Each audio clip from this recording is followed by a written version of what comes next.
well before we were. Look at Göbekli Tepe. It's hard for me to say Yes. that. Göbekli Tepe in modern-day Turkey. This is an archaeological excavation that dates back 12,000 years before Christ. And they're calling them temple supports. But I know intuitively that this was a space dock. This was a landing area for spacecraft. And that what we call temples, there were temples that served a purpose, but that a lot of structures we're finding that look like hinges, like Stonehenge, were actually the supports for what would have been a platform, or maybe not a solid platform, a shape that would hold a landed UFO if it didn't have landing gear, retractable landing gear, say, for example. There's plenty of evidence in the myths, the oral histories of the Dogon in Africa. There are so many civilizations around the world. The pyramids of Egypt that I talked about that point to the stars in Orion's belt. These all harken back to the ancient times when it was so important to remember that our makers walked among us and talked to us. Why they went underground, why they disappeared, that's a real mystery. But I'm convinced they are here. And if anybody's watched the movie Men in Black, it's very humorous, and I love it. But I also think there is a lot of solid underlying truth. And I'm sure I've met aliens in my life. Maybe didn't realize it at the time, but in retrospection, after the fact, oh yeah, that they were not from around here. I know, right? And so, how many? I just want to finish up. Between myth and archaeological evidence and military documentation in the 20th century, I believe they are here, and I'm not the only one. A whole lot of people believe they are here, they have been here, and they're not going anywhere, even if we manage to destroy ourselves. Back to you, Kat. Well, I have a question relevant to that, because, we were talking about precedents and, plausible deniability, basically. So when we were having this going on, a great question was, when a president was aware that this stuff was happening, don't you know that he was thinking, oh my God, now what? Because after Roswell, when the capabilities were being discussed about the craft, the weaponry that was possible with the advanced science, there was nothing that we had at that point that would be able to stand up and defend, much less battle. So I was always curious about that contract that I've heard of with the reptilians and other people that, sure, you can take humans, just don't kill all of us, basically. This is an interesting story, Kat. I'm glad you brought it up. There's a little more to this story. Let's set our historical stage here. It's 1946, 1947. World War II has ended, and somehow the Allies whipped Nazi Germany and Japan into submission.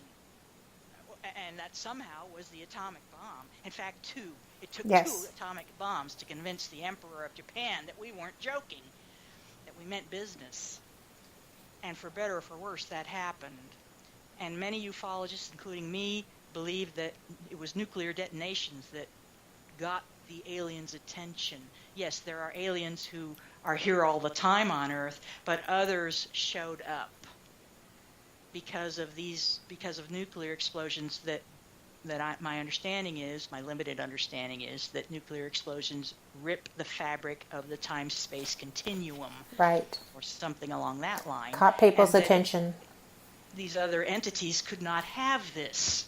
And that's why we see UFOs showing up at Air Force bases 10 years late. Well, actually more than that. Well, who knows when? Who knows when they first started showing up at Air Force bases and probing the nukes, probing them, disabling them. I just wrote a chapter in my book about Malmstrom Air Force Base in North Dakota where 10 ICBMs, intercontinental ballistic missiles, were taken offline as UFOs flew overhead, and then within hours at a second missile field, 16 to 18 ICBMs were taken offline, and both systems were down for all that day.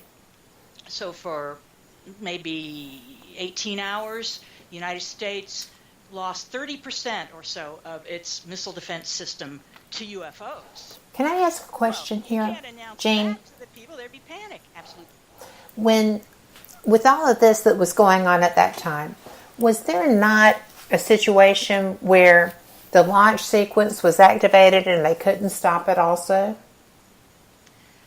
That may be, but I've not found that incident yet. Okay. I've not read that about Malmstrom specifically. There's so much going on that in writing a book, there has to be a need to focus. And as you can see, I do go off on these verbal tangents. And I will redirect us back to the Grenada Treaty of 1947. Thank you. Back to President Truman after World War II.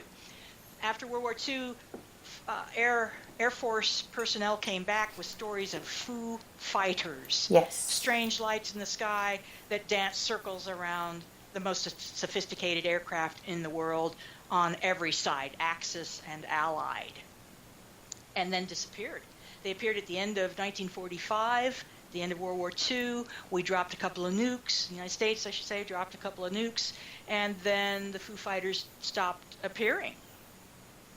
Or did they? And then the fighters returned home. And in 1947, the story goes, Truman was approached by beings from another star system, probably where I'm from, who offered spiritual teaching to the people of the United States. We will teach everyone in the United States how to be at peace with themselves and how to be loving and kind, which is where I had always been coming from since childhood. We'll teach that. And Truman said, okay, well, what do we get? We want high technology. We want to know how your craft operate. And those ETs, the first set of ETs, said, no, you're too immature. You can't handle it. And we're not going to you can't even handle nukes. We're definitely not going to share our secrets with you. No. So Truman, by the way, was not making any independent decisions, you can be sure. He had formed a group of scholars to advise him. And how could you do that? How could anybody advise you on a brand new phenomenon? These were physicists mostly, nuclear scientists, and brainiacs, for lack of a better term. Right. They were advising the military generals who were advising the president. And Truman was a farm boy.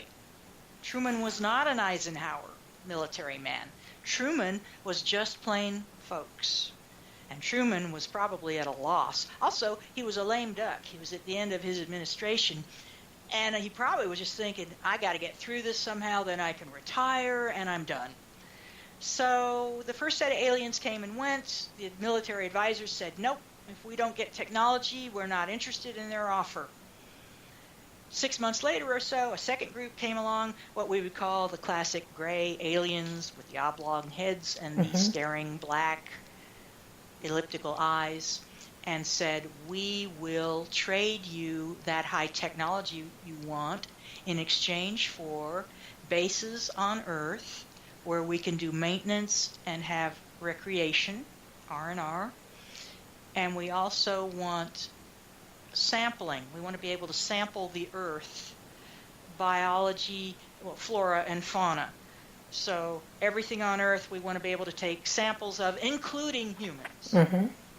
And the Truman into the eyes, well, at that time it was still the Truman administration, those military advisors put their heads together, I'm sure, and consulted with the scholars, and they said, well, we could make this work if we had some boundaries. So they said to the aliens, all right, we'll allow you to take human samples if you record the names and addresses of all these people you abduct and let us know. Send us a memo once in a while. You have to be accountable for who you take. Yes. And apparently that treaty was signed, and I don't know if it's still in force. It's seldom discussed, as you could imagine. But in any event, it went into force, and everything went along pretty well until sometime before the 1980s, so during the 1970s, some groups started getting out of hand. And some alien group got out of hand, and they started abducting more than their share, more than their quota, and not reporting who, where, what, when, all this stuff that they were supposed to do under treaty. And that accounts, people think, for the rise of abductions in the 1980s. That was what was going on, a gross violation of the Grenada Treaty, and that perhaps that broke the treaty. I don't know. That part I don't know. But it's very interesting to think that our government is making treaties in 1947, and the military is deciding at that moment in time that the United States people are too immature and too Christian. I used that word, too Christian, with the belief in a single God, to allow for the existence of aliens, a force greater than humans. The military decided the public can't handle it, it'll create panic, and then they decided we'll keep all the technological goodies for ourselves. So that by the time of the end of the Eisenhower administration, 5 years later, I don't know, I think maybe he was reelected. Again, my history is a little weak here. Let us just say, Eisenhower's last speech as president warned about the rise of the military-industrial complex. Mm-hmm. And that sentiment was echoed by John F. Kennedy Jr. when he was president. And the story on Conspiracy Street is that JFK had informed the CIA that he was going to divulge UFO truth to the American people, and that is yet another reason why he was gunned down in Dealey Plaza in 1963. You know what? That makes as much sense as anything else, because he was exposing, or planned to expose, a great deal, and he was endangered by that from several sectors. But we're going to have to take another break, and we'll be right back. So we'll be back in 2.